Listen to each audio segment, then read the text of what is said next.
Hi guys. So I just wanted to start off by saying Happy Earth Day. We're going to continue reading The Chalkbox Kid. And I thought since we only have 2 chapters to read, I'm going to go ahead and read chapter 8 and chapter 9 today.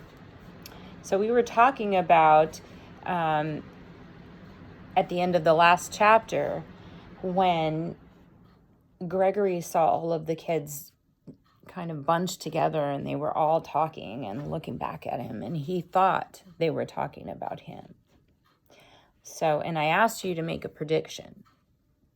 I was thinking that they might be surprised to find that his garden isn't a real garden. I think some of his friends might make fun of him, and I think that the people who matter, like his mom and his dad and his teacher and even Ivy, might think it's pretty cool. So let's see what happens. Chapter 8, Nothing at All. When Gregory got home from school, he went straight to his garden. He was thinking about the fountain. The garden spread over 3 walls. He would have to take out something to make room for the fountain. But he liked to change things. He started to the garage to get the ladder. He stopped. There were footsteps outside the gate.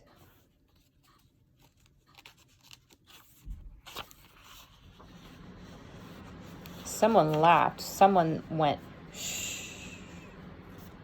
The gate opened. Boys and girls came pushing in.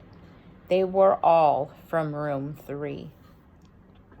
Vance was the leader. He said, "We came to see your garden." "Where is it?" asked one of the girls. "This is it?" "It's just a burned out building," said someone else. "Didn't I tell you?" said Vance. It's nothing at all." He turned and walked out. The others followed him, and the last one out was Ivy. She looked back. She almost stopped. Then she was gone. That's the picture. He doesn't look too happy in this picture. Do you think maybe he's embarrassed? Could be a little bit of both, embarrassed and sad. That night, Gregory wasn't hungry. There was chocolate chip ice cream for dessert. It was his favorite, but he couldn't eat it. Mother felt his forehead. "It feels hot. I think you should be in bed." He went to bed. She sat with him. "Gregory, what's wrong?" she asked. He began to tell her. "Some of the others at school have gardens. I said I had one too." "Why did you say that?" she asked. "Because I do have one," he said. "It isn't like theirs, but it's a garden." "The one you made in the burned building?" she asked. "Yes, and after school they followed me home. They came in to look and they said..." "What did they say?" "They said it was nothing at all. They thought I was just bragging." And weren't you bragging?" "No, I wasn't. Maybe I was pretending a little, but I wasn't bragging. They can think what they want," he said. "I don't care." And that was a pretty short chapter. So let's see what happens in chapter 9, the last chapter and the end of the story. Chapter 9, Ivy and Richard. But it was hard for him to go to school the next day. When he got there, he walked around the block before he went in. He was the last one in room 3. Miss Perry smiled at him. He didn't think she knew, but the others did. He could feel them looking at him. Ivy sat up front. Miss Perry spoke to her. "Are you going to make us a picture today?" Ivy had brought her leather case to school. She didn't answer Miss Perry. She stood up and came straight to Gregory. She put the case down on his desk and went back to her seat. The room was still. Miss Perry looked puzzled. She asked, "Do you want Gregory to use your paints and brushes?" "They're not mine," said Ivy. "Of course they are," said Miss Perry. "No," said Ivy, "they're Gregory's." "How could they be Gregory's?" asked Miss Perry. Because his pictures are better than mine," said Ivy. "I saw them on the walls, and they're better." Miss Perry looked more puzzled than ever. "What walls? Gregory, do you know what she means?" He told her. "She means the walls in the back of my house. I made a garden there, out of chalk." "Out of chalk?" said Miss Perry. "That's my garden," he said. "That's the one I talked about." "I see." Miss Perry came back and picked up the leather case. "This is yours, Ivy," she said. "It's part of your prize, and your name is on it. But if Gregory's pictures are as good as you say, I can see why you would want him to have a prize, too." She put the case down on Ivy's desk. The bell rang. School began. At noon, Miss Perry said to Gregory, "I'd like to see these walls of yours, and I'm sure Miss Cartwright would too." "When may we see them?" "Anytime," he said. "Today, after school?" she asked. "Yes," he said.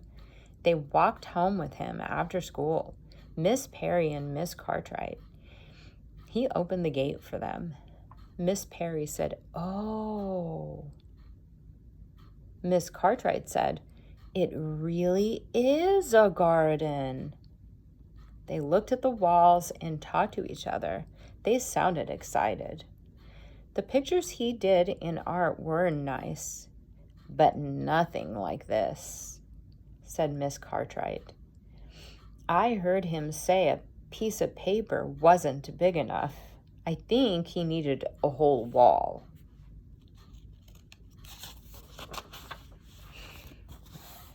That's the entire wall there.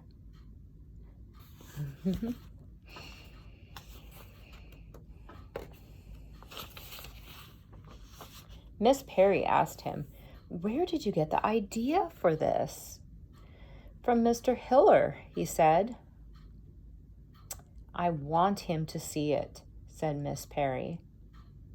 Mr. Hiller came to see the garden. "I'd like a picture of this," he said, "a big picture to put up in the nursery. May I bring my camera over tomorrow?" "Yes," said Gregory. On the way out, Mr. Hiller met Daddy. Daddy had just come home from work. "Are you this boy's father?" asked Mr. Hiller. "I am," said Daddy. "I just saw Gregory's garden," said Mr. Hiller. "You must be proud." "Proud?" said Daddy. "Yes, proud," said Mr. Hiller, and he left. Mother came out. "Who was that?" "I don't know," said Daddy, "but I think we'd better see what is behind our house." They went out into the burned building. Gregory went with them. Mother looked at the walls. "Oh, Gregory." "We'll have to get new clothes," said Daddy. "New clothes?" asked Mother. "Yes," said Daddy, "because our son is going to be famous and everybody will be looking at us." Mother called Uncle Max and he came out. He looked at the garden for a while. First, he was the paintbrush kid, he said. Now he's the chalkbox kid. It sounded like a joke, but Uncle Max wasn't laughing. And that night, when Gregory went to bed, he saw his old pictures on the wall. "Where are your posters?" he asked his uncle. "I took them down," said Uncle Max. Things were different at school. Everyone he met was friendly. Even Vance was friendly. "There's a picture of your garden down at the nursery," he said. "Why don't you go see it?" But the best thing of all happened one evening after school. Gregory was making a place for his fountain when Ivy came to the gate and looked in. A little boy was with her. There's a picture. "This is my brother Richard," he said. "I brought him to see." Gregory had piled up bricks and made places to sit. The three of them sat on the bricks in front of the walls. Ivy whispered to her brother, "This isn't like our garden, Richard. This is different. This is somebody else's garden." "I see it," said the little boy. Gregory told Ivy, "I'm putting in a fountain. Do you want to help me?" "I don't know," she whispered. "I might." Then they were quiet, and they sat there for a long time. So I really liked the ending to this story. It had a really good ending, and I think that Gregory was very proud of his garden at the end.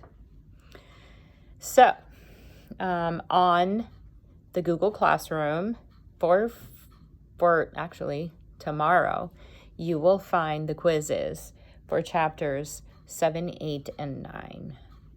That would take you all to the end of the book. And we'll talk tomorrow about what we're going to be doing next in reading. All right? Have a good night. I miss you guys. Bye.